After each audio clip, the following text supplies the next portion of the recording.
넘치는 정보 홍수 속에서 알찬 정보만 쏙쏙 뽑아서 전해드리는 발칙한 경제입니다.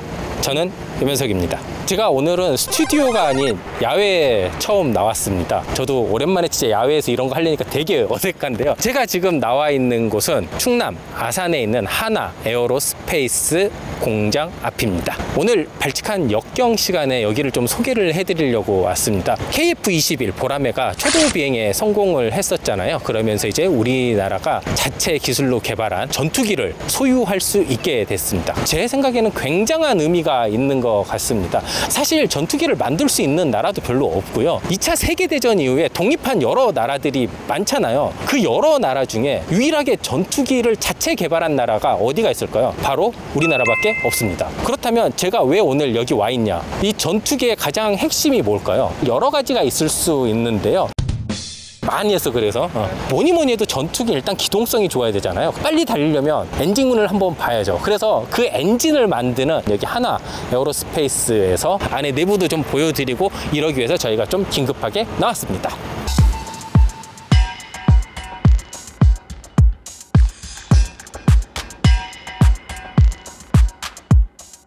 지금 하나 에어로스페이스 공장 안에 들어와 있는데 제 뒤로 보이는 이 엔진 보이십니까? 나로에 실제로 들어갔던 엔진이에요. 하나 에어로스페이스가 우리나라에서 항공기 엔진 조립하고 이렇게 실제로 만드는 회사인데요. 이 엔진이 나로 1단과 2단에 실제 달렸던 엔진이라고 합니다. 굉장히 큰데 로켓 엔진은 중력을 거슬러서 쭉 올라가야 되잖아요. 그래서 실제로 비행기 제트 엔진보다 출력이 훨씬 더 큽니다. 그리고 제 옆에 이쪽으로 와보시면 조금 크기가 작은 엔진이 있는데요. 그 마지막 세 번째 발사할 때 3단에 있었던 엔진입니다. 제가 퀴즈 하나 낼게요. 얘는 1단, 2단에 들어간 거고 쟤는 3단에 들어간 거예요. 얘는 힘차게 쏘아 올리는 거고 얘는 되게 정밀하게 보내야 되는 거거든요. 그러면 이 둘 중에 어떤 게 더 만들기 힘들었을까요? 뽀피디는 이 둘 중에 뭐가 더 만들기 어려웠을 것 같아? 큰 거, 작은 거, 정밀한 거 아니면 센 놈? 큰 거. 맞아요. 센 게 되게 힘들었다고 해요. 어떻게 알았어? 큰 게 원래 어려운 거 아니에요? 전문가분한테 한번 실제로 어떤 작용을 하고 하는지 한번 들어보도록 하겠습니다. 우리가 흔히 얘기하는 전투기 엔진이랑은 어떤 차이가 있습니까? 전투기 엔진이 작동을 하기 위해서는 대기 중에 있는 공기를 흡입을 해서 연소를 시켜야 하는데 우주로 나가는 로켓 엔진은 진공인 우주로 나가기 때문에 액체 산소를 발사체에 내장을 해서 가게끔 됩니다. 산소를 가지고 가느냐 대기 중에서 흡입하느냐 그 차이가 가장 큰 차이라고 볼 수 있습니다. 그러면 얘는 흡입기 대신에 위에 뭐 산화제나 이런 게 있겠네요? 네, 산화제로서 기체인 산소를 가지고 갈 수가 없기 때문에 부피를 줄이기 위해서 액체 산소를 발사체 내부의 추진제 탱크에 가지고 가게끔 되어 있습니다. 그러면 연료 같은 거는 요 앞에 보이는 엔진 위쪽에 따로 이렇게 장착이 되나요? 예, 누리호 엔진 경우에는 3단형 발사체인데 1, 2, 3단 각 단별로 액체 산소 탱크와 연료인 케로신 탱크가 각각의 단마다 하나씩 있습니다. 보면 이제 제트기 엔진보다 훨씬 출력도 높아야 될 것 같은데 평범한 제트 엔진이랑 비교하면 출력이 얼마나 차이가 납니까? 75톤급 엔진의 경우 고성능 전투기에 비해서 출력이 한 5배 정도 출력이 크다라고 보시면 될 것 같습니다. 요 엔진 제작하셨을 때 가장 어려웠던 부분은 어떤 부분이셨어요? 나로 발사 때는 일단 액체 로켓 엔진을 러시아에서 직수입을 하여서 발사 성공을 했던 점에 반해 누리호 엔진 경우에는 항공인과 함께 국내 독자 기술로 개발하는 게 가장 어렵고 액체 로켓 엔진을 생산하는 입장에서는 엔진은 조립 프로세스를 구축하는데 가장 힘이 많이 들었습니다. 누리호 엔진이 로켓 엔진 기준으로 보면 사이클이 여러 가지가 있는데 가장 발사 성공률이 높은 가스 발생기 사이클 엔진인데 누리호 후속 차세대 발사체 개발 사업이 다단연소 사이클 엔진입니다. 그 다단연소 사이클 엔진을 기한 내 성공적으로 목표를 달성한다라고 하면 그 격차는 좀 줄일 수 있다라고 생각을 합니다. 실제로 미국 같은 경우에는 1960년대 인간을 달로 보냈잖아요. 그때 사용됐던 엔진 같은 규모가요. 지금 저 뒤에 나로에 사용됐던 엔진보다 10배 이상 파워가 출력이 셌다라고 하더라고요. 자, 그 말은 엔진에 관련해서 미국 등 이런 선진국이랑 우리나라의 기술 격차는요, 사실상 무한대에 가깝다라는 얘기여도 그러니까 너무 차이가 많았었죠. 우리나라는 없었으니까요. 근데 최근에 우리나라 이렇게 자체 기술 개발을 하는 거 이런 거 보면 굉장히 빠른 속도로 지금 쫓아오고 있는 거는 확실하답니다. 처음에 저게 이제 역산도 안 되고 뭐 하나 막히면 정말 10일, 15일 이렇게 아무것도 못하고 원인만 찾는데 계속 있었는데 실제로 저희 75톤짜리 엔진 개발했을 때 제작 일수가 한 3개월 정도 걸린다고 하더라고요. 저 하나 이거만큼 만드는데요. 근데 첫 번째 엔진 만들었을 때는 6개월 이상 걸렸다고 합니다. 역시 첫 번째가 굉장히 힘듭니다. 여기서 보면 아까 저거 75톤짜리 저게 1단에 4개가 있는 거거든요. 그리고 이 4개에서 분리가 됐다가 2단에는 저기 하나가 들어가 있고 3단에는 저 옆에 7톤짜리가 들어가는 겁니다. 기술 수준도 많이 올라와 있고 사실상 실제로 이렇게 우주로 나갈 수 있는 이런 엔진을 제작할 수 있는 곳이 전 세계 기업 한 10개도 안 된다라고 합니다. 지금 저기 이제 관계자들은 탑건에 나왔던 슈퍼넷에 들어간 엔진인데요. F414라는 엔진입니다. 저기 보면 생각보다 크기가 별로 안 큽니다. 여기 뒤에서 보시면 저기 한 3m 조금 넘는 길인데요. 저도 사실 실제로 보기 전까지 저 굉장히 큰 줄 알았어요. 저게 한 진짜 엄청 거대한 엔진일 줄 알았거든요. 막 증기 터빈 같이 엄청 커요. 발전소 같은 데 가보면 그렇게 큰 걸 상상하다가 저렇게 작게 만들려면 정말 힘들 것 같아요. 우리 여기 보면 일반적으로 항공기나 이런 거에서 보는 게 제트 엔진입니다. 여기 이게 팬이 기본적으로 돌면서 공기를 쫙 들어오게 돼요. 여기에서 들어오게 되면 여기 이 부분이 압축기거든요. 그러면 여기에서 공기를 정말 압축을 합니다. 왜냐면 압축을 해야지 나중에 그만큼 농도가 높아지고 그래야 폭발성이 굉장히 강해지거든요. 자, 이쪽 까만 부분 있죠? 이쪽이 연료실이랑 연소실이에요. 이게 압축된 공기를 이쪽으로 보내면 여기에서 연료를 보내면서 연소를 시킵니다. 그러면 어떻게 됩니까? 여기에서 불꽃이 나오면서 추진력이 발생을 하게 되겠죠. 이때 나오던 힘이 15,000파운드 왔다 갔다 정도 될 겁니다. 그러면 뒤쪽 있죠.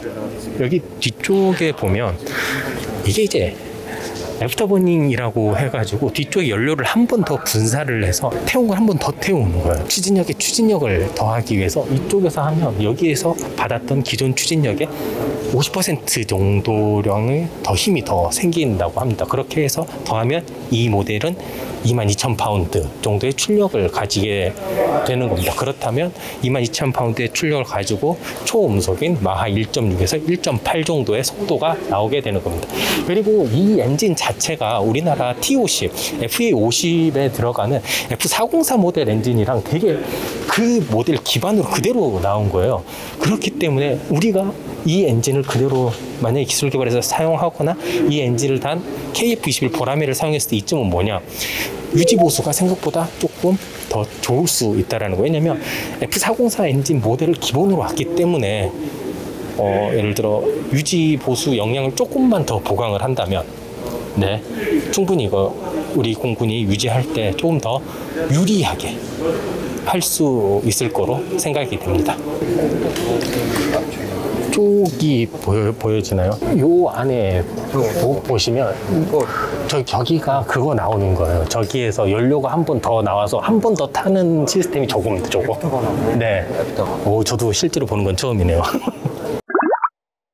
본 엔진은 한국항공에서 개발 중인 KF21 보라매 전투기의 심장이라고 할 수 있는 F414-400K 엔진입니다. 출력이 얼마나 됩니까, 이게? 지금 요구도는 22,000파운드 플러스 알파입니다.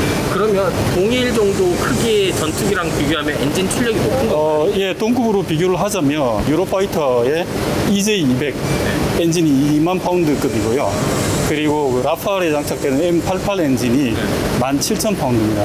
그리고 이 엔진이 추력이 22,000파운드로서 동급으로는 가장 강력한 엔진이라고 볼 수가 있겠습니다. 제가 알고 있기로는 슈퍼넷에 똑같은 엔진이 들어가는 예, 걸로 알고 있는데 네. 슈퍼넷이 1.6이잖아요, 마하. 얘는 그러면 제 성능을 다 발휘하면 얼마 정도? 보라매는 1.8 현재 비행속도로 걸로 되어 있고요. 그러면 한화에서 가장 신경 써서 개발 중인 부분이나 여기에서 가장 어려운 기술은 좀 어떤? 저희가 사실은 국산화하는 부분이 주요 핵심 부품 36종을 국산화하고요. 그리고 저희가 조립 시험을 개발해서 36% 국산화율을 현재 지금 완성을 한 상태이고요. 국산화 부품 같은 경우에 가스터빈 엔진은 비행을 해야 되는 특성상 강하면서도 가벼워야 되고, 그리고 이 연소가스 온도가 한 2000도씨 정도 됩니다.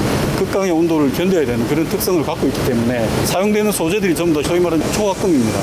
그래서 보시면 이런 부분이 이제 티타늄 합금이고요. 네네. 점점 뜨거워질수록 니켈이나 코발트 이 베이스에 그 알로이들을 사용을 해서 초화금을 가지고 정밀 가공품을 만들어야 되는데요. 슈퍼 알로이의 특성이 가공이 상당히 어렵습니다. 일반 철의 가공성에 비교하면 거의 뭐 10배 이상의 어려운, 그런에도 불구하고 이런 슈퍼 알로이를 가지고 100분의 1mm 단위의 정밀 공차로 가공을 해야 되는 게 가스터빈 엔진 부품을 제작하는 공정이고요. 하나 에어로스페이스는 그런 정밀 부품을 만드는 데 특화되어 있고요. 그리고 정밀 조립, 최종 시험을 하는 부분에 특화되어 있는 게 저희가 개발하는 과정입니다. 아직 보라매 같은 경우에는 한 2200회 정도의 시험 비행을 하면서 이제 무기도 장착을 하고 초음속 비행도 할 건데, 그거를 이제 하다가 성공률로 이렇게 다 잘 맞춰가면 2026년에 이제 완공을 하고 본격적인 우리나라도 4.5세대 전투기를 가지게 되는 게 아닌가 기대해 보겠습니다. 이게 전체적으로 보면 가스터빈 엔진이랑 굉장히 비슷해요. LNG 복합화력에 들어가는 LNG 발전소 터빈 있잖아요. 그 터빈이 만들 수 있는 제작사 자체가 별로 없어요. 왜냐면 가스 화력이라는 게 굉장히 예민하고 열과 압력을 견디는 게 굉장히 힘들거든요. 최근에 우리나라가 이제 뭐 두산중공업에서 그거를 상용화를 하고 기술 개발했다고 하는데요. 이거와 버금가는 그렇게 이제 기계공학의 끝판왕이라고 불리우는 LNG 터빈도 개발했으니까 이것도 잘하면 곧 국산화를 할 수 있지 않을까 하면 좋겠습니다. 저희가 이제 엔진 2개 정도 봤는데요. 여기 보시면 굉장히 큰 공작 기계들이 있는데요. 전투기 실제 만들 때 착륙 장치를 만드는 공작 기계라고 합니다. 여기에서 다양한 부품들을 가공을 실제로 해야 되는데, 여기 항공기에 들어가는 소재들 자체가 워낙 단단하고 정밀하게 가공이 되어 하다 보니까요, 공작기도 되게 멋있어 보입니다. 이 안에서 가공이 되면요, 여러 단계를 통해서 KF-21 보라매가 착륙할 때 필요한 각종 장치들을 여기에서 성형을 하고 이제 만들어지는 이런 단계들이라고 합니다. 저 앞에 보이는 저거 만드는 공작기계거든요. 이게 우리 전투기 밑에 보면 마치 미사일처럼 생긴 거 있단 말이에요. 그 미사일이 아니에요. 그 그 연료 탱크 다는 덱을 만드는 거거든요. 근데 연료 탱크 만드는 덱이 왜 중요한지 아세요? 저게 전투를 하면 원래 교리상 연료 탱크를 떨궈야 돼. 그래야지 안 건드리고, 만약에 거기 기관총 맞으면 어떻게 불나잖아. 그냥 공작 기계들 보면 우리 흔히 말하는 이제 선반 이런 거 있잖아. 선반 그런 거 보다가 와, 이거 보니까 너무 기계도 깔끔하네 진짜. 역시 제품이 첨단이면 만드는 저런 부품도 첨단으로 바뀌나 봅니다.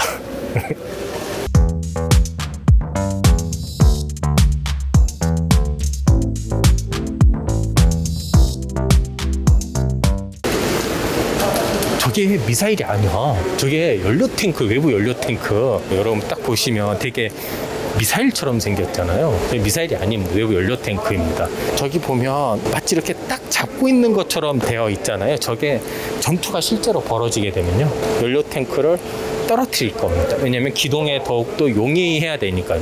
저 연료 조금 더 아끼자고 전투기가 박살이 나면 안 될 거잖아요. 엄청 비싼 건데 그 비싼 거를 최대한의 성능을 유지하기 위해서 아마 평상시에는 항속거리를 늘리게 저런 보조 연료 탱크를 이렇게 달고 있지만, 그 보조 연료 탱크를 교전 중에는 탁탁 떨어뜨리고 다닐 겁니다. 방산 역사에 대해서 잠깐 말씀드리면, 우리나라 1970년에 ADD라고 국방과학연구원을 박정희 대통령이 처음 만듭니다. 그때 우리나라 연구원이 없었어요. 그래서 제가 알고 있기로는 육상과 육군 장교 중에 이과 출신들을 다 데리고 와가지고 너네 이과니까 만들어봐라 라고 했었대요. 그래서 처음 만들었었던 게 이제 번개 사업이라고 하는데 1970년 10월 11월 이때 지시를 해서 결과물을 올해 안으로 내라고 했는데, 그때 개발을 원했었던 게 예를 들면 뭐 소총, 기관총 이런 그러니까 개인 화기들을 하라고 했는데 완벽하게 만드는 건 아니고 뭐 외형이라도 조금 따라올 수 있을 만큼 이렇게 처음에 되게 열악하게 시작을 했다라고 합니다. 근데 이런 게 이제 1990년대 불곰 사업을 통해서 비약적인 발전을 하고 최근에 이제 뭐 미사일 협정이 풀리면서 사거리 제한도 풀리다 보니 미사일 같은 거는 되게 강국이 됐고, 전차나 자주포 이런 지상 활용 무기 같은 경우에도 어디를 내놔도 가격 대비 성능이 엄청 좋은 양질의 방위 산업을 이제 육성을 하게 된 거죠. 한 52년 정도의 역사가 흘러간 건데요. 그 사이에 정말 아무것도 없는 거여서 이제 이런 전투기까지 만든 거 보면 굉장히 급성장한 거라고 생각을 하고, 우주 발사 기술이라든지 전투기라든지 조금 더 있으면 자체 기술을 가질 수도 있겠다라는 생각이 조금 듭니다. 네, 오늘 여기 한화 에어로스페이스 공장에서 간략하게 방산 산업에 대해서 아주 수박 겉핥기식으로 잠깐 살펴봤는데요. 아마 여기 안에 공장 안에 들어와서 보시는 것도 뭐 상당히 좀 의미가 있었다라고 생각이 조금 듭니다. 지금까지 정말 시청해 주셔서 감사합니다.